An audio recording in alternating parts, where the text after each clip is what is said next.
Hi, what's up guys?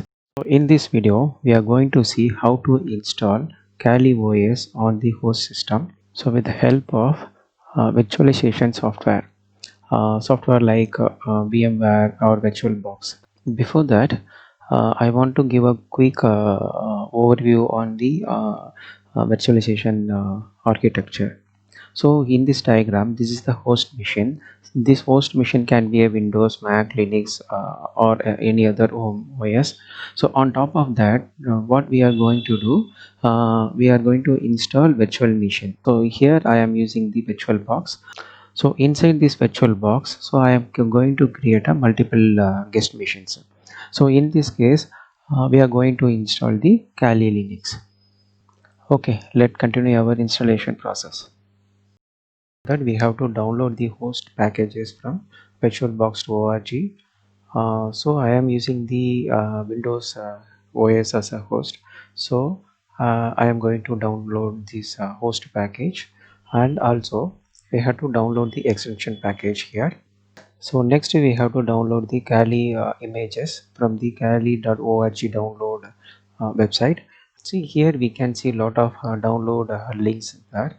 So this is the typical installer image setup, that is ISO file. So this is the live image file. You can use this for USB bootable options. So for us, we are going to install the preloaded OS. So for that we have to download this image, that is a preloaded image from this site. Once you click here, this will take to the next page. So I am using the VirtualBox, so I am click here and downloaded this OVA file. See here I already download the VirtualBox file and extension package file, as well as download this Kali image OVA file. See here is the OVA file. So now we are going to install the VirtualBox first, and after that we are going to open that image file in the VirtualBox manager. So for that, just you double click that. So this is simple installation process. Just to click the next button and let it be the default one. If anything is required, we can change in the later part. So this is the final one. Once you click the finish, so we installed VirtualBox and extension package successfully. So now we are going to open the Kali image file in the VirtualBox manager. For that, we need to do just double click on that OVA file. See, OVA file is automatically open in the VirtualBox manager. That means we already have the pre-installed, pre-configured image file in that OVA extension. So now we are going to just import that file. Just click on that import, say agree. So this will take some time. Again, it depends on the host machine configuration.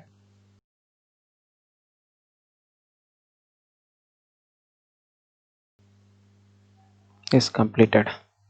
So that image file was imported successfully, and now we are going to boot the Kali OS.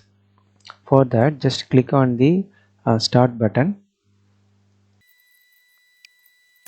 So now we have to enter the username and password, Kali and Kali. This is the default password for this disk file. So booting process are completed and ready for us. So in this version, the default username password is a Kali and Kali. So if you want to get a super user privileges, that means super user, right? We have to run. We have to log in into the root account. Type sudo su Kali. My okay. Now we are into root user. So this Kali OS come up with a lot of hacking tools like password attack and wireless attack and reverse engineering, and also useful for the cyber security, see forensic tools and social engineering tools. So in our future video, we will see all the tools one by one. Okay guys, that's all. I will meet you on next video. Bye.